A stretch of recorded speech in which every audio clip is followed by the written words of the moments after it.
Welcome to it's UTV. నేను మీ నాగరాజ్ బైసిటీని. రాజకీయాల్లో స్థాయి, అనుభవము, వయసు వీటన్నిటిని బేరీజు వేసుకొనే ఎవరికైనా కూడా ఆయా స్థాయిలో పదవులు రావడం రివాజ్గా ఉంటుంది. అయితే బీజేపీలో మాత్రం సామాన్యులు సైతం అసామాన్యులుగా మారిపోతుండడం మనం చూస్తున్నాము. అసలు అలాంటి ఒక ఎమ్మెల్యే స్థాయి వ్యక్తిని డైరెక్ట్గా భారతీయ జనతా పార్టీ దేశ అధ్యక్షుడిగా చేసి సామాన్యులను సైతం అసామాన్యులను చేయగల సత్తా ఒక బీజేపీ పార్టీకే దక్కుతుంది అని మరొకసారి రుజువు చేసుకుంది. అదే అంటే నిన్నటి రోజు జరిగిన జాతీయ స్థాయిలో అంటే జాతీయ అధ్యక్షుడి ఎన్నికల్లో ఏకగ్రీవంగా బీహార్కి చెందిన నితిన్ నబీన్ ఎన్నిక కావడం కూడా ఒక చర్చనీయాంశంగా మారింది. ఒకసారి నితిన్ నబీన్ గురించి మనం తెలుసుకుంటే బీహార్ నుంచి 5 సార్లు ఎమ్మెల్యేగా గెలిచిన వ్యక్తి. ఆయన మొన్నటి ఎన్నికల్లో కూడా 5వ సారి ఎమ్మెల్యేగా గెలిచారు. ఇంతకుముందు ఆయన బీజేవైఎం రాష్ట్ర అధ్యక్షుడిగా పనిచేయడం జరిగింది. అయితే ఎక్కడా కూడా భారతీయ జనతా పార్టీకి దేశ స్థాయిలో ఎలాంటి బాధ్యతలు చేపట్టిన అనుభవం కూడా లేని నితిన్ నబీన్, అంటే 5 పదుల వయసు కూడా దాటలేదు, కేవలం 45 ఏళ్ల వయసున్న నితిన్ నబీన్కు జాతీయ అధ్యక్ష బాధ్యతలు అప్పగించడం వెనకున్న ఆంతర్యం ఏంటి, అసలు అన్న పూర్తి వివరాలను తెలుసుకోవడానికి ఈరోజు మనతో ఉన్నారు it's UTV director and political analyst Shivaracharya garu మనతో ఉన్నారు. నమస్తే శివరాచార్య గారు. ఒకసారి మనం తీసుకుంటే సామాన్యులను సైతం అసామాన్యులను చేయడం ఒక బీజేపీకే దక్కుతుంది అన్నది మరొకసారి మనకు రుజువైంది. అంటే నిన్న జరిగిన ఎన్నికల్లో బీజేపీ జాతీయ అధ్యక్షుడు ఎన్నికల్లో మనం తీసుకుని ఏకగ్రీవంగా అది కూడా నితిన్ నబీన్, బీహార్కు చెందిన ఎమ్మెల్యే నితిన్ నబీన్ను భారతీయ జనతా పార్టీ దేశ అధ్యక్ష బాధ్యతలు చేపట్టాల్సిన పగ్గాలు కూడా చేతికి ఇవ్వడం, ఇలా చూడొచ్చు అంటారు ఈ పరిణామాన్ని అసలు? సో సాహసమా అనుభవమా, సాహసం చేయి విజయం సాధించనేది మనకు మాయల్ పకెట్ సినిమా నుంచి చెప్తూ ఉంటారు. మాయల్ పకెట్ డైలాగ్ నుంచి ధైర్య సాహసే లక్ష్మి ఇట్లా చెప్తూ ఉంటారు కదా. ఈరోజు బీజేపీ ఎలాంటి ప్రయోగం చేయటానికైనా సిద్ధం ఉండేంత బలంగా ఉంది దేశంలో. అటు పార్టీ పరంగా అంటే సంస్థాగతంగా బలంగా ఉంది, అటు లోక్సభ లేక వివిధ రాష్ట్రాలలో ఉన్న దాంట్లో బలంగా ఉంది. ఎలాంటి ప్రయోగమైనా చేయడానికి వాళ్ళకి కావాల్సినంత వెసులుబాటు ఈరోజు ఉంది. దీన్ని అర్థం చేసుకున్న బీజేపీ అగ్రనాయకత్వం, అంటే అగ్రనాయకత్వంలో ఎంతమంది ఉన్నది మనకి ఇద్దరే, అమిత్ షా, మోడీ, వీళ్ళిద్దరు కూడా 2 శరీరాలు ఏకాత్మగానే చూడాలి, ఒకటే ఆలోచనగానే చూడాలి. మంచి ఎక్స్పెరిమెంట్లు చేస్తూ వస్తున్నారు. గత 10 సంవత్సరాల నుంచి కూడా చాలా ఎక్స్పెరిమెంట్లు చేస్తూ వస్తున్నారు. అది బీజేపీ పార్టీకి వచ్చే 10-15 ఏళ్ల పాటు పునాదిని పెంచుకుంటూ విస్తరించి, ఒకప్పుడు ఉత్తరాది పార్టీ అనే దగ్గర నుంచి ఇప్పుడు దక్షిణాదిలోకి రావటం, దక్షిణాదిలో కూడా మాకు అసలు తోక పార్టీ అనే చోట దగ్గర కూడా సీట్లు పెంచుకోవటం, ఎమ్మెల్యేలు పెంచుకోవటం, అంటే పార్టీ పునాదులను మనకు పైన తెర ముందు చూస్తున్నది ఏంటంటే ఈ సీఎంలు అవుతున్నారు లేదంటే మినిస్టర్ అవుతున్నారు కాదు. వాళ్ళ ఎజెండా గత 2013 నుంచి వాళ్ళ ఎజెండా ఏంటంటే కేవలం పార్టీ పునాదులు పెంచుకుంటూ పోవటం, పార్టీ క్యాడర్ని పెంచుకుంటూ పోవటం. మీకా నాకు కానీ పాకా సత్యనారాయణ పేరు మనకు తెలియదు, పెద్దగా తెలియదు.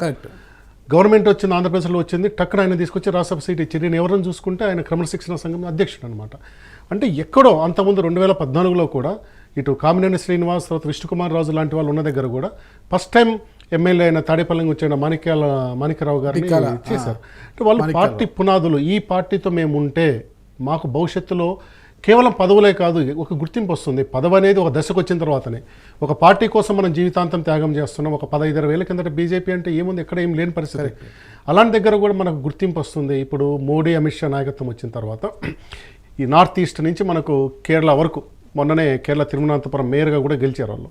ఎక్కడిపైనా ఈ పార్టీకి వస్తుందని ఒక ఆశని వాళ్ళ క్యాడర్లు అంటే నిస్తేజంగా ఉండేదో మొక్కుబడి కార్యక్రమాలు చేసే ప్రాంతాల్లో, అంటే కమ్యూనిస్ట్ పార్టీలు అయితే ఏదైతే ధర్నాలు రస్తారోకలు చేస్తాయో బీజేపీ కూడా ధర్నా రస్తారోక దగ్గర ఆగిపోకుండా ఒక ఊపి తీసుకొచ్చారు ఈ కార్యకర్తలు. ఈ పార్టీ భవిష్యత్తులో ఇందిరాగాంధీ తర్వాత దేశం మొత్తాన్ని ఈ పార్టీ ఏలబోతుంది, ఈ పార్టీ అధికారంలో రాబోతుంది, ప్రతి చోట కూడా ఆ పార్టీ కార్యకర్తకి అవకాశాలు వస్తాయి, గుర్తింపు వస్తున్నదాన్ని ఒక టాక్ట్ఫుల్గా, ఒక స్ట్రాటజిస్ట్గా వాళ్ళు తీసుకెళ్ళటం అనేది మొదలుపెట్టారు. అది ఆ కోణంలో పోతున్నప్పుడు 2014 ఎన్నికల నుంచి వరుసగా రావడం, సరే 2024 ఎన్నికల్లో బీజేపీ అనుకున్న స్థాయిలో లోక్సభ సీట్లు సాధించలేకపోవచ్చు. ఒక రకంగా సొంతంగా వాళ్ళకు కావాల్సిన 273 సీట్లు లేవు, వాళ్ళ ఎన్డీఏ కూటమితో కలిసి ఏర్పాటు చేసుకున్నారు. వాళ్ళు 400 వస్తాయనుకున్నారు కానీ వాళ్ళకి 240 వచ్చి అందరు కలిసి ఎన్డీఏ కూటమి దాదాపు 300 వరకు వచ్చి పెట్టుకున్నారనమాట. అయినా కానీ వాళ్ళు వెనక్కి తగ్గట్లేదు. వాళ్ళకు ఒక స్థిరమైన నాయకత్వం ఉండటము, ఆ సుస్థిరత నుంచి వాళ్ళు ప్రయోగాలు చేయటం మొదలుపెట్టారు. ఆ ప్రయోగాలు చేసే భాగంలోనే ఇది ఒక ఎక్స్ట్రీమ్ అనుకోవాలన్నమాట. ఒక జాతీయ అధ్యక్షుడిగా బీజేపీలోనే ఎక్కువ మందికి తెలియని వాళ్ళు, అంటే ఎమ్మెల్యే స్థాయి వాళ్ళకు కూడా తెలియని పేరు ఇది. ఇతను ఆల్ ఇండియా అధ్యక్షుడు. జనరల్గా ఆల్ ఇండియా అధ్యక్షుడు ఎవరు అవుతారంటే నేషనల్ బాడీలో ఒక జనరల్ సెక్రటరీగా పనిచేసిన వాళ్ళు, లేక వైస్ ప్రెసిడెంట్గా పనిచేసిన వాళ్ళు, లేక మీడియాతో మాట్లాడుతూ స్పోక్స్ పర్సన్గా పనిచేసిన వాళ్ళు, లేక వీళ్ళకి ఆర్గనైజింగ్ సెక్రటరీని ఒక స్పెషల్ సిస్టమ్ ఉంటుంది బీజేపీకి, ఎన్నికలవన్నీ వాళ్ళే చూస్తూ ఉంటారు. అలాంటి వాళ్ళు అవుతారనమాట. అసలు ఎక్కడ నేషనల్ పార్టీలో ఎక్కడ కూడా అతని పాత్ర లేకుండా డైరెక్ట్గా అతను నేషనల్ పార్టీ ప్రెసిడెంట్ కావటం అనేది అందరికీ ఆశ్చర్యకరం. ముందుగానే హింట్ ఇచ్చినట్టుగా ఉంది కదా, ఈ నెల 14 జనవరి 14న అంటే జేపీ నడ్డా గారు అధ్యక్షుడిగా ఉన్నా కూడా నితిన్ నబీన్ కార్యనిర్వాహక అధ్యక్షుడిగా కూడా నియమించారట. అప్పుడే అందరికీ అర్థమైపోయింది ఇక కాబోయే అధ్యక్షుడు ఈయన అని. అంటే జేపీ నడ్డా ఉన్న కార్యనిర్వాహక అధ్యక్షుడిగా నియమించడము అంటే బీహార్లో ఒక ఎమ్మెల్యే మాత్రమే, 5 సార్లు గెలిచిన ఎమ్మెల్యే, బీహార్ వరకు ఆ నియోజకవర్గము ఆ రాష్ట్రం వరకు ఆయన తెలిసి ఉండొచ్చును గాక. బీజేవైఎం బీహార్ జాతీయ అధ్యక్షుడిగా చేశాడు. ఓకే, బీజేవైఎం అధ్యక్షుడిగా చేశాడు. అది ఎంతవరకు తెలుసు అసలుకి? బీజేవైఎం అనేది ఒక అనుబంధం అంతే, ఓకేనా, యూత్ వింగ్ అది ఒక అనుబంధము. అలాంటి వ్యక్తిని తీసుకొచ్చి జాతీయ స్థాయిలో బాధ్యతలు అప్పగించడం ఒక సాహసం చేయరా డింబక అన్నట్టుగా సాహసోపేత నిర్ణయమే కదా. అంటే బీజేపీలో జాతీయ స్థాయిలో తీసుకుంటే యోధులు ఉన్నారు అక్కడ మనకు అందరూ కూడా. వాళ్ళందరినీ కూడా అనుకరించుకోవాలి, వాళ్ళందరూ కూడా ఏకం చేసుకోవాలి, పార్టీని నడిపించాలి, అన్ని రాష్ట్రాలు కూడా కాషాయపు జెండా ఎగిరేలా నిర్ణయం తీసుకోవాలి. త్వరలో పశ్చిమ బెంగాల్ ఎన్నికలు ఉన్నాయన్నమాట, అక్కడ ఎలాంటి నిర్ణయాలు తీసుకున్నా పార్టీ తీసుకున్న నిర్ణయాలు చాలా విధానపరమైన అంశాలు కావచ్చు, ఇతరత్ర అంశాలు కూడా చాలా కీలకంగా ఉంటాయట. అంటే జాతీయ స్థాయిలో అనుభవం లేని నితిన్ నబీన్ ఎలా రాణిస్తారంటారు అసలు ఈ పరిస్థితుల్లో? పశ్చిమ బెంగాల్ ఎన్నికలు త్వరలో ఉన్నాయి, 5 రాష్ట్రాల్లో ఉన్నాయి దాదాపు ఎన్నికల త్వరలో. మీరు అన్నట్టుగా అతను వర్కింగ్ ప్రెసిడెంట్గా తీసుకొచ్చారు. వర్కింగ్ ప్రెసిడెంట్ ఒక 40 రోజుల్లోనే ప్రెసిడెంట్ అయ్యారు. ఏ రోజైతే వర్కింగ్ ప్రెసిడెంట్ అతను అపాయింట్ చేశారో ఈయనే కాబోయే అధ్యక్షుడు అనేది క్లియర్గా అయిపోయింది. ఇదే ఈ కల్చర్ మనకు జేపీ నడ్డా దగ్గర నుంచి. జేపీ నడ్డా కూడా డైరెక్ట్గా అధ్యక్షుడు కాలేదు, ఒక 4-5 నెలల పాటు ఆయన వర్కింగ్ ప్రెసిడెంట్గా ఉన్నారు. ఆయన వర్కింగ్ ప్రెసిడెంట్ అయిన తర్వాత ఆ రోజు అమిత్ షా అధ్యక్షుడు ఉన్నారనమాట. ఆయన కేంద్ర క్యాబినెట్లో హోమ్ మినిస్టర్గా చేరినప్పుడు కొత్త అధ్యక్షుని తీసుకురావాలని క్రమంలో నడ్డాని తీసుకొచ్చారనమాట. సో నడ్డా ఆయన డైరెక్షన్లో పనిచేస్తూ అన్ని రాష్ట్రాల్లో పనిచేస్తూ అక్కడి నుంచి ఆయన అధ్యక్షుడు అయ్యారు. సో అదే కల్చర్ ఇక్కడ కంటిన్యూ అవుతుంది. నితిన్ నబీన్ ఎప్పుడైతే వర్కింగ్ ప్రెసిడెంట్గా ఎలక్ట్ అయ్యాడో is going to be the next president అనేది అందరికీ క్లారిటీ ఉంది.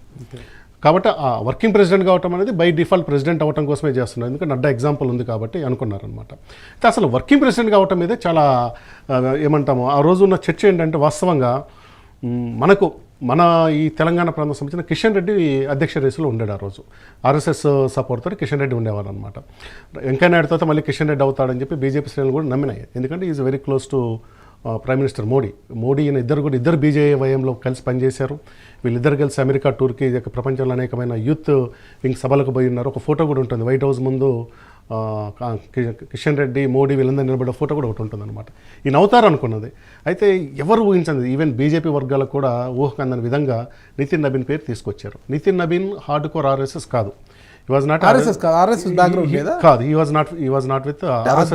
ఎన్నికల్లో ఆర్ఎస్ఎస్ యొక్క అభిప్రాయం కావచ్చు, వారు ఇది నిర్ణయం ఏం తీసుకోలేదంటారా బీజేపీ పెద్దలు? అంటే ఖచ్చితంగా సంప్రదింపులు ఉంటాయి, కానీ ఆయన ఆర్ఎస్ఎస్ మనిషి అంటే ఆర్ఎస్ఎస్ మనిషి కాదు ఆయన. ఆయన వాళ్ళ ఫాదర్ ఆయన కూడా 2-3 టైమ్స్ ఎమ్మెల్యే. ఆయన పేరు నబీన్ కమల్ ప్రసాద్ ఆయన. సో ఆయన ఎమ్మెల్యే. ఆయన చనిపోయటం వల్ల జరిగిన ఉప ఎన్నికలతోటి నా దాదాపు 25-26 వయసులోనే 2006లో ఎమ్మెల్యే అయ్యాడు. ఇంకా కొంచెం కంటిన్యూ అవుతూ వస్తున్నారనమాట ఆయన. ఈయన ఏ రోజు బీజేవైఎంలో ఉన్నారు తప్పితే ఏ రోజు కూడా ఆర్ఎస్ఎస్లో ఫుల్ టైం చేయటం కానీ లేక శాఖలు నడపడం కానీ లేదనమాట. ఇతను డైరెక్ట్ బీజేపీగా ఉంటారు.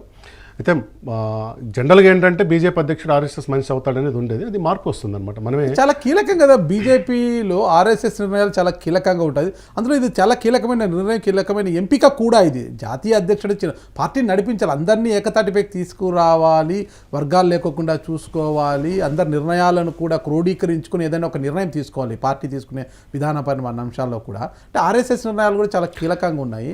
అంటే ఆర్ఎస్ఎస్కి బీజేపీ దూరంగా జరిగే ప్రయత్నం ఏమైనా చేస్తుందంటారా దీన్ని బట్టి చూస్తే? 2019 ఎన్నికల తర్వాత నుంచి కూడా ఆర్ఎస్ఎస్ ప్రభావం బీజేపీ మీద తగ్గుతూ వస్తుంది. ప్రధానంగా ఏదైనా ఒక పాలసీ మ్యాటర్ తీసుకోవాల్సి వచ్చినప్పుడు గతంలో ఆర్ఎస్ఎస్ అంచనాల మేరకు ఉండేవి, కానీ 2019 తర్వాత ఏ రోజైతే 2019లో భారీ ఎన్నికలు 300+ సీట్స్తో గెలిచారో అక్కడి నుంచి కొంత ఇండిపెండెంట్గా పనిచేయడం అనేది పెరుగుతూ వస్తుంది. అసలు ఈరోజు చర్చ ఆర్ఎస్ఎస్ బీజేపీ ఒకటే అవునా కాదంటే ఆర్ఎస్ఎస్లో మాకు బీజేపీకి సంబంధం లేదని చెప్పుకుంటారు వాళ్ళు. జనరల్ కూడా అదే చెప్తారు, మా సిద్ధాంతం వేరు, మా ఎజెండా వేరు, వాళ్ళది వేరే అని చెప్తూ ఉంటారు. కానీ గ్రౌండ్లో ఏంటంటే ఆర్ఎస్ఎస్ నుంచి వచ్చిన వాళ్ళు బీజేపీలో పెద్ద స్థాయిలో ఉన్నారు కాబట్టి అదంతా ఒకటే ఉంటుంది. సామాన్యుడు ఎవరు ఆర్ఎస్ఎస్ బీజేపీ వేరు అనుకోలేరు. కానీ Modi second time prime minister అయినప్పటి దగ్గర నుంచి కూడా ఇండిపెండెంట్గా పనిచేయడం, బీజేపీని ఒక పూర్తి రాజకీయ పార్టీగా మార్చడంలోనే వాళ్ళు ఏమంటారు కేంద్రీకరించి పనిచేశారు. ఆర్ఎస్ఎస్ అజెండా కోసం, ఆర్ఎస్ఎస్ ఆశయాల కోసం కన్నా కానీ బీజేపీ అనేది ఒక రాజకీయ పార్టీ, ఫక్త రాజకీయ పార్టీగా మారాలి. మన ఇప్పటివరకు ఏదైతే సెక్షన్స్కు దూరంగా ఉన్నామో, మనకు దూరంగా ఉన్నారో వాళ్ళందరినీ ఆకర్షించాలనే దాని క్రమంలోనే అనేకమైన మార్పులు తీసుకొని వచ్చారు. ఈరోజు ఖచ్చితంగా ఆర్ఎస్ఎస్ చెప్పిన వాళ్ళ బీజేపీ అవుతారు పరిస్థితి ఏం లేదు. ఇది మోడీ అమిత్ షా అనుకున్న వాళ్ళు మాత్రం అవుతారు. కొంతకాలము ఘర్షణ జరిగింది సీనియర్ లీడర్షిప్లో ఉన్నప్పుడు, రాజ్నాథ్ సింగ్ లాంటి వాళ్ళు ఉన్నా కానీ తర్వాత అందరూ కూడా సర్దుకున్నారు. ఈరోజు అది పెద్ద డిస్కషన్ పాయింట్ కూడా ఢిల్లీ బీజేపీ హెడ్ క్వార్టర్లో కాదని. అసలు బీహార్ వైపు అంటే ఎన్నికలు కూడా లేవు, ఎన్నికలు కూడా అయిపోయాయి. ఇప్పుడు బీహార్ ఎన్నికలు కూడా లేవు. ఎన్నికలన్నా ఉండింటే ఓకే, ఎన్నికల్లో ఓట్ల కోసము ఒక ప్రయత్నం అనుకోవచ్చు. ఎన్నికలు లేవు, ఎన్నికల్లో కూడా విజయం సాధించి అంతా అయిపోయింది అనమాట. బీజేపీ కూటమి అక్కడ ఉంది. బట్ అయితే ఇక్కడ ఒకటే, మరి నితిన్ నబీన్ పైన వీళ్ళ చూపు ఎందుకు పడిందంటారు అసలుకి? అది కూడా కాయస సామాజిక వర్గం అంటున్నారు అతన్ని. ఆ సామాజిక వర్గం ఎంత మేర ఉంది అక్కడ రాష్ట్రంలో, ఏంటి అసలుకి ఆ ప్రభావం ఎలా ఉంటుంది ఏంటి అసలు? ముఖ్యంగా నరేంద్ర మోదీ నబీన్ని భుజాలకు ఎత్తుకోవడానికి గల బలమైన కారణం ఏముంటుందంటారు? ఒకటి మీరు అడిగిన దాంట్లో బీహార్ ఎలక్షన్లు అయిపోయినాయి, సమీపంలో కూడా లేవు. జనరల్గా ఏంటంటే ఏ రాష్ట్రంలో ఎలక్షన్ ఉంటే ఆ రాష్ట్రానికి సంబంధించిన వారికి కీలక పదవులు ఇవ్వడం అనేది ఆచారం రాజకీయాల్లో. అయితే ఇక్కడికి వచ్చేసరికి నితిన్ నబీన్ ఎన్నిక రాబోయే ఎన్నికల కోసం కాదు, వచ్చే 2029 ఎన్నికల కోసం కాదు, లేక రేపు ఏప్రిల్ మేలో జరగబోయే 5 రాష్ట్రాల ఎన్నికల కోసం కాదు. రేపు జరగబోయే ఏప్రిల్ మే ఎన్నికలు మొత్తం కూడా అమిత్ షా నాయకత్వంలోనూ, జేబీ నడ్డా వీళ్ళ నాయకత్వంలో నడుస్తుంది. అది నితిన్ మోడీకి లెర్నింగ్ ఎక్స్పీరియన్స్ కానీ పోతుందన్నమాట. వీళ్ళ టార్గెట్ ఏంటంటే 2034 ఆ ఎన్నికలకు కావాల్సిన లీడర్షిప్ను తయారు చేయడం అనేది బీజేపీ నాయకత్వం. నేషనల్ మీడియాలో ఒక స్పోక్స్ పర్సన్ అన్నాడు, మాది ఎజెండా 2047 అన్నాడు, 2047 అన్నాడు. అది కరెక్ట్ కాదు. వీళ్ళు 2034కి కొత్త నాయకత్వాన్ని తయారు చేయాలి. ఈరోజు 46 ఏళ్ళు ఇతను ఉన్నాడు, ఇంకొక 11 ఏళ్ళు అంటే 55 ఏళ్ళు. ఈరోజు జేపీ నడ్డా వయసు 60 ఏళ్ళు. ఇది యాదృచ్ఛికం కాదు. మీకు మోడీ ప్రైమ్ మినిస్టర్ అయినప్పుడు ఫస్ట్ ఏం చెప్పారంటే 75 సంవత్సరాలు నిండిన వాళ్ళు పదవుల్లో ఉండదు, తప్పుకోండి అని చెప్పారు. ఆ విధంగా అద్వానీ, మనోహర్ జోషి ఇలాంటి వాళ్ళందరూ కూడా తప్పుకోవటం మొదలుపెట్టారు. కానీ ఈయనకు ఎక్సెప్షన్. మోడీ ఈరోజు 75 ఏళ్ళు, ఆయన రాజీనామా చేస్తాడా లేదనేది కూడా డిస్కషన్ జరిగింది. ఒక టైంలో ఆయన రాజీనామా కూడా చేస్తాడని కూడా జరిగింది.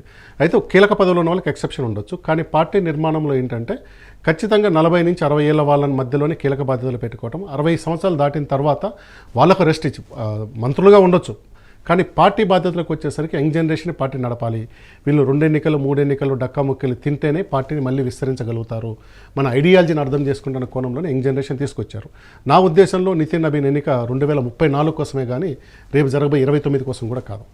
అంటే ఈ కాయస సామాజిక వర్గం అనేది బీహార్ వరకే ఉంటుంది, అంటే ఒక ప్రాంతానికే పరిమితమా, లేదంటే ఇప్పటి వరకు ఆ సామాజిక వర్గం నుంచి ఎవరైనా బీజేపీలో కీలక బాధ్యతలు చేపట్టిన దాఖలాలు ఏమైనా ఉన్నాయంటారా? కాయస అనేది మధ్య భారతంలో ఉంది. బెంగాల్లో ఉన్నారు, బీహార్లో ఉన్నారు, మధ్యప్రదేశ్ ఉన్నారు, ఉత్తరప్రదేశ్. అంటే ఉత్తరప్రదేశ్, బీహార్లో ఒక మోస్తరుగా ఉంటారు. కానీ బీహార్ పాపులేషన్లో కాయస్థ నాకు తెలిసి 1% కన్నా తక్కువగా ఉంటారు. అంత కీలకమైన, సంఖ్యాపరంగా కీలకమైన వర్గం కాదు. కానీ వ్యక్తులుగా చూసినప్పుడు మనకి ఇదే బీజేపీలో గతంలో యశ్వంత్ సిన్హా ఉండేవారు, ఫైనాన్స్ మినిస్టర్ కూడా చేశారు. యశ్వంత్ సిన్హా, వీళ్ళు సిన్హా ఇంటి పేరు ఉన్న వాళ్ళంతా కూడా కాయస్థులు దాదాపు నాకు తెలిసి 5-6 పేర్లు ఉంటాయి. శ్రీవాత్సవ్ అనేది ఉంటుంది. ఇట్లా చాలా ఉన్నాయి. వీళ్ళు ఒక్క గుజరాత్లో మాత్రమే బీసీలుగా ఉన్నారు, కానీ మిగిలిన అన్ని రాష్ట్రాల్లో కూడా వీళ్ళు అప్పర్ కాస్ట్గా అగ్రవర్ణంగానే గుర్తించబడతారు. కొన్ని రాష్ట్రాలు వాళ్ళకి బీసీ ఇస్తామన్నా వాళ్ళు వ్యతిరేకించారు. మాకు బ్యాక్వర్డ్ క్లాస్ కాదు, మేము వెల్-ఆఫ్, మేము బాగున్నాం, మాకు వద్దని చెప్పారనమాట. సో ఇందులో ఉన్న వాళ్ళల్లో మనం రాజకీయంగా చెప్పుకోలేని వాళ్ళు 2 గొప్ప పర్సనాలిటీస్ ఉన్నారు. ఒకటి మన మొదటి రాష్ట్రపతి బాబు రాజేంద్ర ప్రసాద్ గారు, ఆయన కూడా బీహార్ నుంచే, ఆయన పేరు బీహారీ బాబు అని పిలుస్తారు, ఆయన కాయస్థే. రెండో అతను లాల్ బహదూర్ శాస్త్రి, ఆయన పేరు శాస్త్రి ఉన్నా కానీ ఆయన కాయస్థకు సంబంధించిన వాళ్ళు. వీళ్ళిద్దరు రాజకీయాల్లో ఉన్నారు. తర్వాత సిన్హా పేరు చెప్పాను. వీళ్ళు కాకుండా బాగా చెప్పుకోవాలంటే మనం రాజకీయాల్లో సంబంధం లేని వాళ్ళ పేర్లు తీసుకురావడం కొంచెం కరెక్ట్ ఉండదేమో, కానీ కొంత ఇన్ఫర్మేషన్ కూడా చెప్తాం. స్వామి వివేకానంద కూడా కాయస్థ, నేతాజీ సుభాష్ చంద్రబోస్ కూడా కాయస్థ. అయితే వాళ్ళకు కులం లేదు. అయితే బెస్ట్ పార్ట్ ఏంటంటే అమితాబ్ బచ్చన్ కాయస్థ. అమితాబ్ బచ్చన్ వాళ్ళ ఫాదర్ హరివంశరాయ్ బచ్చన్, ఆయన రైటర్. ఆయన ఏం చేశారంటే నాకు కులం వద్దని చెప్తూ వాళ్ళది శ్రీవాత్సవ ఉండేది ఇంటి పేరు వెనక, అంటే హరివంశ శ్రీవాత్సవ ఉండేదని శ్రీవాత్సవాన్ని వదిలేసి బచ్చన్ అని ఒక పేరు ఆయన తీసుకున్న. బచ్చన్ అంటే బాల్యం, పిల్లోడు అనమాట. ఆయన అడాప్ట్ చేసుకొని దాన్ని పెట్టుకున్నాడు అనమాట. సో అట్లా బచ్చన్ అనేది ఒక కొత్త కుటుంబం వచ్చింది. అంతకుముందు హరివంశరాయ్ బచ్చన్ కన్నా ముందు బచ్చన్స్ ఎవరు ఉండరు, వీళ్ళతోనే మొదలైంది అనమాట. అట్లా చాలా ఫేమస్ పర్సనాలిటీస్ ఉన్నారు. అయితే వీళ్ళకి ఏంటంటే మైథలాజికల్గా పౌరాణికంగా వీళ్ళకి ఒక ఏమని చెప్తారంటే మేమంతా చిత్రగుప్త వంశీకులం అని చెప్పుకుంటారు. చిత్రగుప్తుడికి సంబంధించిన వాళ్ళు ఉంటారు. చిత్రగుప్తుడు అనే వాళ్ళు అంటే వాళ్ళు లేఖకులు అంటారు, అంటే మన డాక్యుమెంటరీ రైటర్స్ లాగా చూసుకోవాలంటే మొత్తం చిత్రగుప్తుడు కూడా లెక్కలు రాస్తారంటారు కదా. అట్లా వీళ్ళ స్కిల్ ఏంటంటే డాక్యుమెంటరీ రైటింగ్ అనేది వీళ్ళ కోర్ స్కిల్ అనమాట. ఒక దగ్గర మనకు ఏమంటాము పాత రికార్డ్స్ మెయింటైన్ చేయటం కానీ ఇలాంటివి చేస్తూ ఉంటారు. ఈ చిత్రగుప్తుడికి సంబంధించిన వాళ్ళకు కూడా చిత్రగుప్తుడు కూడా గుడి ఉంది, మళ్ళీ మనకు హైదరాబాద్లోనే ఒక గుడి ఉంది అనమాట. జనరల్గా చిత్రగుప్తుడు అంటే మనము దేవుళ్ళ పరిగణించాం కదా, యమధర్మరాజుని పరిగణించాము, ఇతను దేవుళ్ళ పరిగణించాము. కానీ చిత్రగుప్తుడికి కూడా ఒక దేవాలయం మనకు హైదరాబాద్ ఓల్డ్ సిటీలో ఆ చత్రినాక చందనాయన గుట్ట మధ్యలో ఉంటుందన్నమాట. ఇక్కడ హైదరాబాద్లో కూడా కాయస్థ కులస్తులు చాలామంది ఉన్నారు. సంఖ్యాపరంగా తక్కువ ఉంటారు కానీ వాళ్ళు చాలా పవర్ఫుల్ ఉంటారనమాట. చూడండి ఇప్పుడు ఎంతమంది మనకు కనిపిస్తున్నారు. దేశంలో అందరూ తెలిసిన పేరు లేదు, వాళ్ళ కులం తెలుసుకుంటే ఎక్కువ మంది వీళ్ళు బ్రాహ్మణ అనుకుంటారు కాదు, వీళ్ళు కాయస్థ అనేది సపరేట్గా ఉన్నారు. ఇలా ప్రధానంగా ఏంటంటే చిత్రగుప్తుడికి సంబంధించిన వారసులు అని చెప్పుకుంటారు. ఈ లేఖ డాక్యుమెంటేషను దానికి సంబంధించిన వాళ్ళు దీనికి ఉంటారు. వీళ్ళ పర్సంటేజ్ చాలా తక్కువ. ఇక్కడ ఇంకో విషయం కూడా చెప్పాలి. నితిన్ నబీన్ని ఓడించాలని మీరు ఆ రోజు 2020 ఎన్నికల్లో, అంటే మొన్న జరిగిన ఎన్నిక కాకుండా అంతకుముందు జరిగిన ఎన్నికల్లో కాంగ్రెస్ పార్టీ శత్రుఘ్న సిన్హా కొడుకుని లవ్ సిన్హాని తీసుకొచ్చి పెట్టింది అనమాట. శత్రుఘ్న సిన్హా కూడా కాయస్థ, ఆ సిన్హా పేరున్న వాళ్ళంతా మెజార్టీ కాయస్థలు. శత్రుఘ్న కొడుకు పేరు లవ్ సిన్హా, అమ్మాయి సాక్షి సిన్హా వాళ్ళ బ్రదర్ అనమాట. సో కానీ అక్కడ హోరాహోరీపూర్లో కూడా నితిన్ ఆ రోజు కూడా మంచి మెజార్టీతో దాదాపు 35-40 వేల మెజార్టీతో గెలవటం జరిగింది అనమాట. ఈయన కూడా టార్గెట్ చేశారు ఓడగొచ్చాలని, సాధ్యం కాలేదు. ఇతను మీరు అడిగిన రెండో ప్రశ్న, మరి ఎట్లా భుజాల మీద మోస్తున్నారు అనే దానికి ఒక రకంగా బీహార్ ఎలక్షన్సే నితిన్కి కలిసి వచ్చాయి అనమాట. నితిన్ ఆర్గనైజేషన్ స్కిల్స్ అనేది ఎప్పుడైనా బీజేపీలో ఆర్గనైజేషన్ స్కిల్స్ అనేది అంటే వాజ్పేయి ప్రధానమంత్రి అయిన తర్వాత ముఖ్యంగా 99 ముందు 99 తర్వాత చూడాలి. 99 ముందు ఏం చేస్తుందంటే బీజేపీ కేవలం విస్తరించాలన్న కోణంలో, అంటే ఊరికి ఒకళ్ళు వస్తే చాలు వాళ్ళను ప్రచారకులుగా పెట్టుకొని అక్కడ శాఖలు నడుపుదామన్న ఆలోచన ఉండేది. వాళ్ళు ఒక్కసారి అధికారంలో వచ్చిన తర్వాత అధికారాన్ని వీలైనంత వరకు ఉపయోగించుకుంటూ పార్టీ స్ట్రెంగ్తన్ చేయటం, కమిటీ వేయటం వరకు తీసుకొచ్చారు. అది పోయి 2014లో మోడీ వచ్చిన తర్వాత దాన్ని నెక్స్ట్ లెవెల్ అంటే రిప్రజెంటేషను, ప్రచారము, కమిటీలు, రిప్రజెంటేషన్, అంటే మేము కూడా అధికారంలో భాగం కావాలి. ఒక్కొక్క స్టేజ్ ఒక రాజకీయ పార్టీకి మైల్ స్టోన్స్, వ్యూహాలు ఉంటాయి. ఒక్కొక్క వ్యూహం వాజ్పేయి అద్వానీ కలిసి ఒక వ్యూహం ప్రకారం భారతీయ జనతా పార్టీ అనే పేరు దేశం మొత్తానికి పరిచయం చేయటం ఒక రకమైతే, వాజ్పేయి టైంకి వచ్చేసరికి అడ్మినిస్ట్రేషన్లో భాగం చేయటము, ఎక్కడైనా అవకాశం ఉన్న దగ్గరల్లా మినిస్టర్లు కానీ ఎమ్మెల్యేలు లేదంటే ఒక ఇన్ఫ్లుయెన్సింగ్ పాలసీ మేకింగ్లో ఉండే వాళ్ళలో అట్లా వాళ్ళు డిప్లాయ్ చేసుకుంటూ రావటము, కమిటీలు పెంచుకుంటూ పోవటం చేశారు. మోడీ వచ్చిన తర్వాత గెలవాలన్న టార్గెట్ తోటి పనిచేశారు. 3 స్టేజ్లో వీళ్ళు పనిచేసినట్టుగా మనం భావించాలన్నమాట. ఈరోజు మోడీ ఉన్న స్ట్రాటజీ ప్రకారం బీజేపీ అనేది దేశంలో ఎక్కడైనా గెలుస్తుంది, చూపించగలము అనే కోణంతో వాళ్ళు పనిచేసుకుంటూ వస్తున్నారు. సో ఎవరైతే ఎన్నికలు బాగా నడపగలుగుతారో వాళ్ళకి బీజేపీలో మంచి గుర్తింపు వస్తుంది. అది చెప్పడానికి మనకు ఉదాహరణ నితిన్ నబీన్. 2023 ఛత్తీస్గఢ్ నవంబర్లో ఎన్నికలు జరిగినాయి. రాజస్థాన్, ఛత్తీస్గఢ్, మధ్యప్రదేశ్ జరిగినప్పుడు ఎక్కువ ఎగ్జిట్ పోల్స్ కాంగ్రెస్ గెలుస్తుందని ఇచ్చింది. కాంగ్రెస్ ఆ రోజు ఉన్న భూపేష్ బఘెల్ బాగా అడ్మినిస్ట్రేషన్ చేస్తున్నాడు, బాగానే ఉంది, గెలుస్తున్నాడని వచ్చింది. కానీ ఎన్నికల తర్వాత చూస్తే మొత్తం 90 సీట్లు ఉన్న ఛత్తీస్గఢ్లో 54 సీట్లు బీజేపీకి వస్తే 35 సీట్లు కాంగ్రెస్కి వచ్చాయి. అంటే కాంగ్రెస్కు 33, అంతకుముందు ఉన్న 68 సీట్లలో 33 పోయి 35 పడిపోయింది. వీళ్ళేమో 54 సీట్లకు వచ్చారు. కానీ ఓట్ పర్సంటేజ్ తేడా 0.84. కాంగ్రెస్కు ఓట్లు తగ్గల, కాంగ్రెస్కి సీట్లు దగ్గరే, ఓట్లు దగ్గర. బీజేపీ చేసే ఎన్నికల స్ట్రాటజీని అర్థం చేసుకోవడానికి కాంగ్రెస్ ఎక్కడ కూడా తన బలాన్ని కోల్పోదు, ఏది ఓట్ల పరంగా. కాంగ్రెసే కాదు, ఏ బీజేపీ ప్రత్యర్థి కూడా తమ ఓట్లను కోల్పోడు. ఎక్కడైతే కొత్త ఓట్లు వస్తాయో, గత ఎన్నికల కంటే ఈరోజు 10 లక్షల ఓట్లు పెరుగుతాయో, ఫస్ట్ టైం ఓటర్లు ఉంటారు, లేదా ఎక్కడైతే ఓట్లు చీలిపోయి ఉంటాయో వాటన్నిటిని ఏకం చేయటము, కొత్త ఓట్లను సమీకరించడంలోనే బీజేపీ ఎన్నికల విజయం ఉంది. ఆ విధంగా ఛత్తీస్గఢ్లో వీళ్ళు పనిచేసి కాంగ్రెస్ తన ఓటు బ్యాంక్ 0.84 అంటే 1% కన్నా తక్కువే, దాన్ని కాదని చెప్పి వాళ్ళకు 33 సీట్లు పోయినాయి, వీళ్ళు 54 సీట్లు గెలిచారు. అక్కడ ఇతను కో ఇన్ఛార్జ్ అనమాట. నితిన్ నబీన్కి ఫస్ట్ గుర్తింపు వచ్చిన ఎన్నిక ఛత్తీస్గఢ్ ఎన్నిక. అంత జాగ్రత్తగా అలా చేయాలంటే మైక్రో మేనేజ్మెంట్ చేయాలి, బూతులు ఎవరిలో ఎక్కడైనా ఓట్లు పడతాయని చేయాలన్నమాట. అలా చేయడం ఇతను గుర్తింపు వచ్చింది. ఆ తర్వాత ఢిల్లీ ఎన్నికల్లో పనిచేశాడు, సిక్కిం ఎన్నికల్లో పనిచేశారు. ఈరోజు నితిన్ నబీన్ ప్రెసిడెంట్ అవుతున్నప్పుడు ఫస్ట్ స్టేట్మెంట్లో సిక్కిం బీజేపీ నుంచి వస్తుందని అక్కడ పనిచేస్తున్నారు. ఇంత చిన్న వయసులో ఇన్ని రాష్ట్రాల్లో ఎన్నికల ఇన్ఛార్జిగా పనిచేశారు ఆయన. ఇది ఎక్కువ రకాలు కూడా కాదు, గత 3-4 ఏళ్లలోనే జరిగింది ఇది. అంతకుముందు బీహార్లో ఎమ్మెల్యేగా మినిస్టర్గా ఉన్నాడు తప్పితే ఇన్ని పని చేయలేదు. జస్ట్ ఒక 3-4 ఏళ్లలో నేను చేసుకుంటూ వచ్చాడు. ఎవరు పుషప్ ఇచ్చారంటారు వెనక నుంచి నితిన్ నబీన్ యొక్క సామర్థ్యాన్ని, రాజకీయ నైపుణ్యాన్ని గాడ్ ఫాదర్ ఎవరు? నేను అనుకోవటం ఏంటంటే నితిన్ నబీకి జేపీ నడ్డా మొదటి నుంచి కూడా క్లోజ్ ఉంటాడు అనుకుంటున్నాను. జేపీ నడ్డా ఫ్యామిలీ వాళ్ళంతా హిమాచల్ ప్రదేశ్ అయినా నడ్డా పుట్టి పెరిగిందంతా కూడా పాట్నా. నడ్డా వాళ్ళ ఫాదర్ పాట్నా యూనివర్సిటీకి వైస్ ఛాన్సలర్ చేశారు. వీళ్ళ ఫాదర్కి వాళ్ళ ఫాదర్ మధ్యలో సంబంధాలు ఉంటాయి. అంటే నబీన్ అనేది ఏంటో తెలుసుకునే అవకాశం నడ్డాకి ప్రత్యక్షంగా ఉంటుందని అనుకుంటున్నాను. నడ్డా రాడేడల్లో ఇతను ఉంటాడు because of both from Patna. చెప్పాను, ఆయన హిమాచల్ ప్రదేశ్ గెలిచాడు, మినిస్టర్ అయ్యాడు, కానీ ఆయన పుట్టింది పెరిగింది చదువుకుందంతా కూడా పాట్నాలోనే. జేపీ నడ్డా వాళ్ళ ఫాదర్ యూనివర్సిటీ వైస్ ఛాన్సలర్ అని చెప్పున్నాం కదా. అట్లా ఉండుంటుంది. ఇతని క్యాపబిలిటీని గుర్తించే అవకాశం వచ్చిందనమాట. రావటమే కో ఇన్ఛార్జికి ఇచ్చారు, ఛత్తీస్గఢ్ ఇన్ఛార్జ్ అప్పుడు సెంట్రల్ మినిస్టర్కి ఇచ్చారు, పేరు మర్చిపోయాను.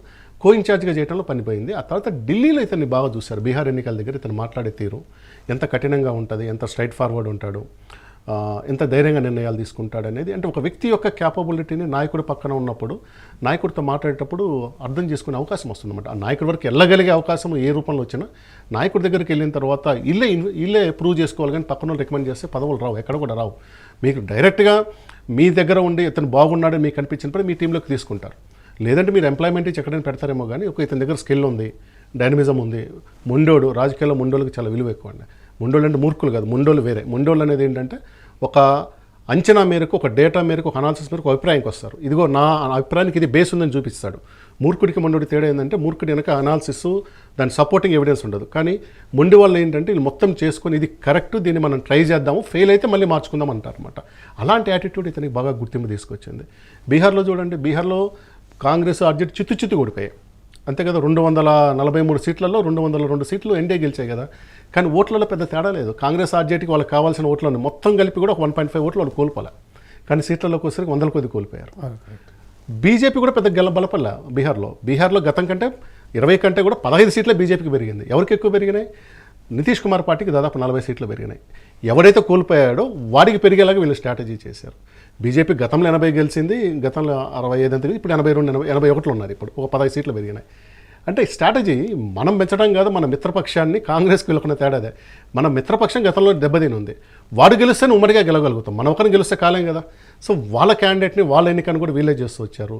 ఈ మొత్తం కీలకంలో కూడా అంటే ఓట్ల పర్సంటేజ్లో పెద్ద మార్పు లేకుండానే బీజేపీ సీట్లలో భారీగా గెలవటం వెనక ఇలాంటి స్ట్రాటజీలు ఉన్నాయి. అలాంటి వాటిలో బీహార్లో నితిన్ నబీన్ అలాంటి పని చేశాడు. అది ఈరోజు బీహార్ పేరు జాతీయ స్థాయిలో బాగా అంటే ఒక పాజిటివ్గా వినిపించే పరిస్థితి వచ్చింది. ఎందుకంటే బీహార్ అంటే అందరికీ తెలుసు కదా, అభివృద్ధి కామెడీ దూరం ఉంటుంది. ఉపాధి అవకాశాల కోసం యువత ఇతర రాష్ట్రాలకు ఇప్పుడు వలసపోతుంటారు. ఉద్యోగాలు లేక కిరాయి హంతకులుగా మారుతుంటారు. 1000 రూపాయలకి 2000 కూడా మనిషిని అతి కిరాతకంగా చెప్పే వాళ్ళు ఉంటారు అక్కడ. అది ఇది అంటారు కదా. బీహార్ సినిమాలలో కూడా చూపిస్తుంటారు బీహార్ గ్యాంగ్ అది ఇది అనేసి. సుపారీ మర్డర్లు చేయాలంటే ఇక ఎవరికన్నా కాంట్రాక్ట్లో ఉంటే బీహార్ నుంచి దింపుతాము గ్యాంగ్ని అది చూపిస్తుంటారు అనమాట. అంటే అలాంటి ఆ రాష్ట్రం నుంచి వచ్చిన నితిన్ నబీన్ బీజేపీని ఎలా ముందుకు తీసుకుపోతారంటారు అసలుకి? సో మీరు చెప్పిన దాంట్లో నేను కొన్ని విభేదిస్తాను. సినిమాలు చూసి మనము రాష్ట్రాలు అలా ఉంటుంది, సుపారీ మడ్డలు ఉంటుంది అంటాం, అది కరెక్ట్ కాదు. సినిమా వాళ్ళు చూపించేది వాళ్ళ కథ కావాల్సిన చూపిస్తారు. గతంలో ఒక ప్రాంతాన్ని చూపించినప్పుడు అక్కడి నుంచి వ్యతిరేకత వస్తుంది కాబట్టి ఇప్పుడు బయట రాష్ట్రాలకు పోయి చూపించుకుంటున్నారు. Bihar is highly educated state. మీకు మొదటి నుంచి బాబు రాజేంద్ర ప్రసాద్ చెప్పాను, ఆయన అక్కడి నుంచి వచ్చారు. ఐఏఎస్లు చూసుకుంటే ఫస్ట్ బీహార్లో ఎక్కువ మంది ఉంటారు, తర్వాత తమిళనాడులో ఉంటారు. అయితే కాలక్రమంగా అక్కడ ఏమైందంటే అక్కడ ఉన్న అడవి ప్రాంతం బందిపోట్ల వల్ల కొంత అరాచకం జరిగింది. ఒక 15-20 ఏళ్ల పాటు అరాచకం జరిగింది. కానీ ప్రపంచంతో పాటుగా బీహార్ కూడా మారింది 1995 తర్వాత. అంటే ఎకనామిక్ ఫార్మ్స్ వచ్చిన తర్వాత వాళ్ళకు కూడా అవకాశాలు మెరుగుపడతా ఉన్నాయి. సినిమాలు చూపించేంత దారుణంగా బీహార్ వాళ్ళు ఉంటారు. బీహార్ వాళ్ళు కూడా చాలా మంచి మనుషులు, మీరు పోతే చాలా ఆప్యాయంగా మాట్లాడే మనుషులు. నొటోరియస్గా ఉండే పీపుల్, క్రిమినల్ అనే పీపుల్ ప్రతి చోట ఉంటారు. అయితే వాళ్ళు అనుకున్న స్థాయిలో అభివృద్ధి జరిగిందంటే అది ఖచ్చితంగా మిగిలిన రాష్ట్రాలతో పోల్చుకున్నప్పుడు వాళ్ళ గ్రోత్ రేట్ తక్కువ, లిటరసీ రేట్ తక్కువే, గ్రోత్ రేట్ తక్కువే. దానికి లోకల్ కారణాలు ఉంటాయి. కొంతమంది లాలు యాదవ్ అని చెప్తారు, కానీ గత 25 నుంచి నితీష్ ఉన్నాడు కదా, లాలు ఉంది 10-12 అయితే వీళ్ళు కూడా ఉన్నారు. ఇట్ టేక్స్ టైం అంతే. కొన్ని జియోగ్రాఫికల్ లిమిటేషన్స్ కొన్ని ఉంటాయి, కొన్ని వలస పోవడానికి ఎక్కువ ఉంటుంది, పక్కన ఉన్న రాష్ట్రాలకు ఎక్కువ వలస పోవడానికి ఉంటుంది. అది ఇంకో మీరు అడిగిన దాంట్లో ప్రధానమైంది ఏంటంటే బీజేపీకి నాకు తెలిసి ఇతను 12వ అధ్యక్షుడు అనుకుంటాను. బీజేపీ మీకు తెలుసు పూర్వ జనసంఘ్ ఉండేది. 1977లో జనతా పార్టీలో విలీనమైపోవటం, తర్వాత 80లో మళ్ళీ వీళ్ళు బయటకు వచ్చేసి మర్చిపోయాను జయప్రకాష్ నారాయణ, లోకమాన్య జయప్రకాష్ నారాయణ కూడా కాయస్థ అతనే. ఆయన కూడా కాయస్థ సంబంధించిన అతనే. వీళ్ళు 80లో వచ్చి మళ్ళీ భారతీయ జనతా పార్టీని పెట్టినప్పుడు మొదటి అధ్యక్షుడిగా వాజ్పేయి ఉన్నారు, తర్వాత అద్వానీ, తర్వాత మురళీ మనోహర్ జోషి తర్వాత ఇంకా చాలామంది మారారు. జానా కృష్ణమూర్తి అని మన సౌత్ నుంచి ఒక ఆయన అయ్యారు, తర్వాత కుషబాబు ఠాకరే అని ఒక ఆర్ఎస్ఎస్ అతను అయ్యారు, వెంకయ్యనాయుడు గారు అయ్యారు, వీళ్ళందరూ అయి ఉన్నారు కదా. బీహార్ నుంచి ఫస్ట్ ప్రెసిడెంట్ అయిన వ్యక్తి ఇతను. బీహార్ నుంచి బీజేపీ అధ్యక్షునిలో మొదటి వ్యక్తి ఇతను. అంటే మీరు చెప్పిన పేర్లన్నీ దేశవ్యాప్తంగా అందరికీ అంతో ఇంత తెలిసిన పేర్లు ఇవన్నీ కూడా మనం చూస్తే జేపీ నడ్డా, నితిన్ గడ్కరీ, వెంకయ్య నాయుడు, మీరు చెప్తున్న పేరు అందరూ అంతో ఇంత తెలిసిన పేర్లు. కానీ నితిన్ నబీన్ అనే పేరు ఎవరికి తెలియదు. చాలా రాష్ట్రాల్లో ఎన్నికల వ్యూహకర్త అంటే ఎన్నికలలో ఇన్ఛార్జిగా పనిచేసిన అక్కడ పార్టీ విజయానికి ఆయన దోహదపడినప్పటికీ కూడా పెద్దగా పరిచయం లేని పేరు అది అన్నమాట. కానీ అలాంటి పేరు ఇప్పుడు తెర మీదకి వచ్చింది. బీజేపీకి అమిత్ షా ఏమి స్టార్ క్యాంపెయినర్ కాదు. అమిత్ షా వల్ల ఓట్లేం రావు. బీజేపీకి ఎవరి వల్ల ఓట్లు వస్తాయి? మోడీ వల్ల వస్తాయి. కానీ మోడీని ఎవరు నడిపించాలి? అమిత్ షా నడిపించాలి. అందుకే మోషా అని జంట పేర్లు కలిపి పెట్టారనమాట. మోషా అంతే, మోదీ షా ద్వయం.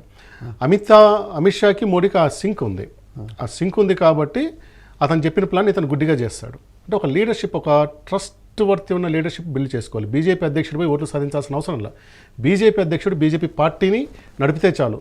ప్రధానమంత్రులు ఉన్న వాళ్ళు, రాష్ట్ర ముఖ్యమంత్రులు ఉన్న వాళ్ళు, ఇంకొక నాయకులు ఓట్లు తీసుకొస్తారు. అతిరథ మహారథులు ఉన్న బీజేపీ పార్టీని నడపగలంత సత్తా నితిన్ నబీన్లో ఉంటుందంటారా? ఖచ్చితంగా కావాలి, సీనియారిటీ కావాలి. నేను మీకు మొదట్లో చెప్పిన సీనియారిటీ అనేది లేదు. మీరు సీనియారిటీనా సాహసం అంటే సాహసాన్ని ఎంచుకుంది. ఎందుకంటే ఇంకా 10 ఏళ్ళు వీళ్ళు ఉంటారు. ఇప్పుడు నేను చెప్పిన వాటి వినాలి కదా, అందరూ కూడా సీనియర్లు వినాలి కదా పార్టీలో. వినిపిస్తారు. మీకు జాతీయ పార్టీ అధికారంలో ఉన్న తర్వాత తిరుగుబాటు అయ్యే క్వశ్చనే లేదు. ఇందిరాగాంధీ ఉన్నంత కాలం కాంగ్రెస్ మోస్ట్ డిసిప్లైన్ పార్టీ. ఆమె వీక్ అయినప్పుడే పోతుంది. రాజీవ్ గాంధీ చనిపోయిన తర్వాత ఇంతమంది వేస్తారు. ఈరోజు రాహుల్ గాంధీ మాట ఎవరు? ఎందుకంటే రాహుల్ గాంధీ ప్రధానమంత్రి కాదు కాబట్టి ఇలా రాహుల్ గాంధీ తిన్నాడు అనుకోండి, ప్రధానమంత్రి అయ్యాడు అనుకోండి, మళ్ళీ అందరూ డిసిప్లైన్ వస్తుంది. అధికారం ఉన్నంత కాలం, పవర్ఫుల్ లీడర్ ఉన్నంత కాలం ఎవ్వరూ ఏం చేయలేరు. అధ్యక్షుడి మాట నడిచిపోతుంది. నితిన్ నబీన్ అనే అతను తెర ముందు ఉన్నగా నడిపించేదంతా కూడా అమిత్ షా ఉన్నంత కాలం, లేక వాళ్ళ పవర్లో ఉన్నంత కాలం ఎక్కడ తిరుగుబాటు రాదు. తిరుగుబాటు చేస్తారేమనుకున్న 10 తలకాయలు, 2-3 తలకాయలు. ఇప్పుడు మధ్యప్రదేశ్ శివరాజ్ సింగ్ చౌహాన్ దాదాపు అన్నిసార్లు సీఎం చేశారు. మనం సీఎం చేయలేదు. ఏం చేయగలిగారు? తిరుగుబాటు చేసి ఏం చేస్తారు? ఎక్కడికి పోరు. ఆ తిరుగుబాటు వచ్చేది సార్, అధికారానికి వ్యతిరేకంగా తిరుగుబాటు రాదండి. అది పోయింది. అది గతంలో పోయింది. ఈ రోజు ఏంటంటే ఒక నాయకుని చూస్తే అటు సెంటర్లో కానీ స్టేట్లో కానీ ఓట్లు పడుతున్నాయి. మేము తిరుగుబాటు చేస్తాం, ఇండిపెండెంట్గా చేస్తామంటే మహా అయితే ఇంకో పార్టీలో పోయి ఎమ్మెల్యే టికెట్ తీసుకొని గెలుస్తామేమో. నువ్వైతే సీఎం పీఎం కాలేవు కదా. అది ఆ మెచ్యూరిటీ అందరు లీడర్షిప్కి వస్తుంది. వీళ్ళు వీకెన్ అయిపోయి, వీళ్ళు పడిపోయి, వీళ్ళు అధికారంలో లేనప్పుడు మళ్ళీ తిరుగుబాట్లు. పివి నరసింహారావు పోయినప్పుడే కాంగ్రెస్ పార్టీలో ఎన్ని తలకాయలు వచ్చాయో అట్లా వస్తాయి తప్పితే ఈ పరిస్థితి లేదు. నితిన్ నబీన్ పర్సనాలిటీ వాళ్ళకి నచ్చింది. ఖచ్చితంగా ఇంకా అమిత్ షా ఇంకొక 5 ఏళ్ళు 10 ఏళ్ళు ఆయన నడుపుతాడు కాబట్టి మీరు అని చెప్పిన అనుభవం ఆయనకు వస్తుంది. ఆయన లీడర్షిప్లో ఈయన ఖచ్చితంగా పార్టీ నడపగలుగుతారు. అలా లేకుంటే వీళ్ళని తీసుకురారనమాట. ఇంకోటి ఏంటంటే, ఇంకొక చెప్పాల్సి ఇతను కూడా రికార్డ్ ఏం బహుశా ఈయన బీజేపీ ఆవిర్భవించిన తర్వాత పుట్టాడు. ఈజ్ మిలీనియం లీడర్ అనమాట. 1980లో పుట్టాడు ఈయన. అంటే 1980లో బీజేపీ అంటే కొన్ని నెలల ముందు బీజేపీ ఆవిర్భవించి తను పుట్టాడు అనమాట. ఇది కూడా ఒక రికార్డు. ఏ నేషనల్ ఆవిర్భావం తర్వాత నేషనల్ బీజేపీ లాంటి పార్టీలో, కాంగ్రెస్ అంటే వారసత్వం రాహుల్ గాంధీ వీళ్ళందరూ ఉన్నారు కాబట్టి చెప్పలేము. అలాంటి ఈయనను తీసుకురావటం కూడా అది కూడా సాహసం అని చెప్పాలి. వేరే పార్టీలో ధైర్యం చేయలేరు. మీరు అడిగిన ప్రశ్నే సీనియారిటీ ఏది, యాక్సెప్టెన్స్ అది వింటారా? అట్లా తీసుకొచ్చి రాహుల్ మనకు కాంగ్రెస్ పార్టీకి మల్లికార్జున ఖార్గే తీసుకొచ్చారు. మల్లికార్జున ఖార్గే గొప్ప నాయకుడు, 11-12 సార్లు ఎంపీ అయ్యారు. కానీ ఆయన వయసు 83 ఏళ్ళు. ఆయన ఈ జనరేషన్కి అనుగుణంగా ఆయన మాట్లాడగలుగుతారా, చేయగలుగుతారా? ఆయన అందరూ యాక్సెప్ట్ చేస్తారు, గౌరవిస్తారు, పెద్దనట్టు గౌరవిస్తారు. కానీ ఈ జనరేషన్కి ఇన్ని ఓటముల తర్వాత కూడా ఈ దేశం ఏం కోరుకుంటుంది, ఈ జనరేషన్ పీపుల్ ఏం కోరుకుంటారు, అలా మాట్లాడగలిగే పరిస్థితి ఉందా? మీకు నాయకుడిగా మీ వయసు సంబంధించిన వాడు, లేక మీరు ఎవరినైతే గౌరవిస్తారో ఆ దగ్గర ఉండాలి. కానీ ఈరోజు ఫస్ట్ టైం ఇంతకుముందు చెప్పాను, బీజేపీ గెలుపు ప్రధానమైన కారణం ఫస్ట్ టైం ఓటర్లలో ఎక్కువ వాళ్ళు వెళ్ళిపోతున్నాయి. Congress party leadership first time ఓటర్ని ఆకట్టుకునే ప్రయత్నం చేయలేకపోతున్నాం, వాళ్ళకి కావట్లేదు. ఎందుకంటే ఆ లీడర్స్ అందరూ వెటరన్స్ ఉన్నారు. ఇప్పుడు మీరు ఎవరినైనా చూడండి, మనకు దేశంలో 6 జాతీయ పార్టీలు ఉన్నాయి. బీజేపీ, కాంగ్రెస్, తర్వాత ఆప్, బీఎస్పీ, సిపిఎం, ఎన్పీపీ అని ఒకటి మన తెలుగుదేశం పార్టీ కూడా జాతీయ పార్టీ కాదు, సంగ్మా వాళ్ళ పార్టీ ఉంది. బీఆర్ఎస్ జాతీయ పార్టీ చెప్తాను, దాని కూడా చెప్తాను. వీళ్ళందరూ అధ్యక్షులు తీసుకోండి. ఎవరు వీళ్ళల్లో క్రేజీ వాళ్ళే కొంచెం చిన్నోడే 65-60. మమతా 70 ఏళ్ళు, ఈయన 78. ఎవరు మన ఖార్గే 83. అందరూ కూడా 70+ వాళ్ళు. అంటే రిటైర్మెంట్కి దగ్గర కావాల్సిన టైంలో అంత బాధ్యతలు మోస్తూ ఉన్నారు. అట్లా కాకుండా వీళ్ళు తీసుకున్న నిర్ణయాన్ని ఒక స్ట్రాటజిస్ట్గా నేను ఏంటంటే అప్రిషియేట్ చేస్తాను. ఆయన సక్సెస్ అవుతాడా, ఫెయిల్ అవుతాడా, టైం విల్ డిసైడ్. ఆయన ఫెయిల్ అయినా కానీ బీజేపీకి వచ్చే నష్టం లేదు. ఎందుకంటే ఇంకా స్ట్రాంగ్ లీడర్షిప్ ఉంది. ఇంకా వాళ్ళకి 2-3 ఎన్నికలు ఉన్నాయి వాళ్ళకి. మీరు అడిగినట్లు చంద్రబాబు నాయుడు గారు 75 ఏళ్ళు, ఈరోజు కూడా ఆయనే కీలక బాధ్యతలో ఉన్నారు. స్టాలిన్ వాళ్ళ నాయన బతికున్నంతకాలం యువ నాయకుడు, ఆయనకు 65 ఏళ్ళు వచ్చిన యువ నాయకుడే. చాలా మంది సర్ప్రైజ్ అయ్యే వాళ్ళు, యువ నాయకుడు ఈయన సీఎం అయినప్పుడు చూసుకుంటే ఎందుకంటే 65 ఏళ్ళు ఉన్నాయని. ఈరోజు 72 ఏళ్ళు 73 స్టాలిన్ ఉంటాయి. తర్వాత చంద్రబాబు నాయుడు గారు చెప్పాము. మళ్ళీ ఒక సమాజ్వాదీ పార్టీకి, అది జాతీయ పార్టీ కాదు కానీ మా అఖిలేష్ ఈ జనరేషన్ నాయకుడు అఖిలేష్ యాదవ్ ఉన్నారు. ఇదే బీహార్లో నితీష్ ఉన్నారు, ఆయన కూడా 72-73 ఇయర్స్. 45 ఏళ్ళ వయసుకి జాతీయ అధ్యక్షుడిగా ఇతర పార్టీలు ఎవరైనా బాధ్యతలు చేపట్టారంటారా? జాతీయ స్థాయిలో నాకు తెలిసి ఎవరు లేరు. బహుశా రాజీవ్ గాంధీకి ఆ రోజు, అంటే రాజీవ్ గాంధీ వరకు ఏంటంటే వారసత్వంగా చూడాలి. అది ఆమె చనిపోయిన తర్వాత వచ్చారు కాబట్టి బహుశా రాజీవ్ గాంధీ ఉండి ఉంటారు. 42-43 ఏళ్ళు అయింటారు. కానీ దాన్ని వారసత్వ రాజకీయంగానే చూస్తాం. కానీ జాతీయ పార్టీ అధ్యక్షుడిగా ఆయన, అందులో ఆయన ప్రధానమంత్రి కూడా అయ్యాడు కదా. ఇక్కడ ప్రధానమంత్రి ఇప్పుడు నితిన్ నబీన్ ప్రధానమంత్రి అవుతాడంటే ఖచ్చితంగా ఈరోజు కాడని చెప్తాం. ఎప్పుడు అవుతాడో చెప్పలేము. రేపు ఎన్నికలు అవుతాడో కాదు, ఆ తర్వాత ఎన్నికల్లో చెప్పలేము.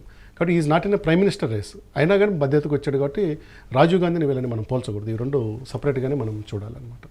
ఓకే శివ గారు, మీరు చెప్పినట్టుగా సాహసం చేయరా డింబక అన్నట్టుగా జాతీయ పార్టీ అయిన బీజేపీ మన వనరులని, మన శక్తి సామర్థ్యాలని అర్థం చేసుకోవటమే బీజేపీ విజయాలకు కారణం.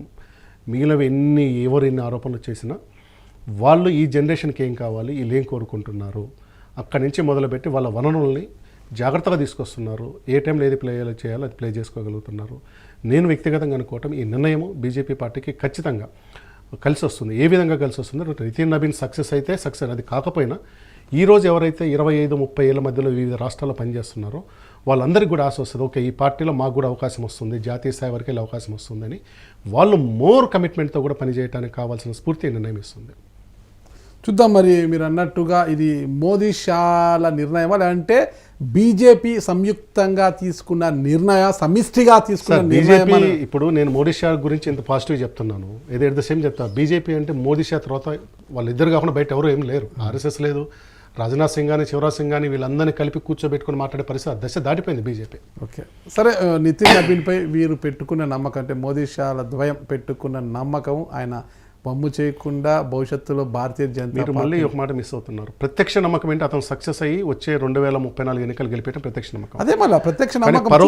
పరోక్షమైన ప్రభావం ఏంటంటే ఈ స్ఫూర్తితోటి రాష్ట్రాల్లో ఉన్న అనేక మంది యాక్టివ్ అయి మళ్ళీ పని చేసుకుంటారు. రాష్ట్రాల్లో కూడా యువతను ప్రోత్సహించాలని చూస్తుంది. యువరక్తం కావాలంటే బీజేపీ రాష్ట్రాల్లో కూడా. మాధవ్ మనకు ఆంధ్రప్రదేశ్లో మాధవ్ అయ్యాడు కదా, ఓకే, తీసుకొస్తున్నాడు. అట్లా తీసుకొస్తారు అంటే నెక్స్ట్ 15-20 ఏళ్ళకి కావాల్సిన లీడర్షిప్ని వాళ్ళు తయారు చేస్తున్నారు. కాంగ్రెస్ పార్టీ అక్కడే ఫెయిల్ అవుతా ఉంది. సరే, సాహసం చేయరా డింబక అన్నట్టు బీజేపీ ఒక సాహసం చేసింది. మరి ఆ సాహసం ఎలాంటి సత్ఫలితాలను ఇస్తుంది భవిష్యత్తులో అనేది కూడా వేచి చూద్దాం. థ్యాంక్ యూ అండి, నమస్తే. Thank you.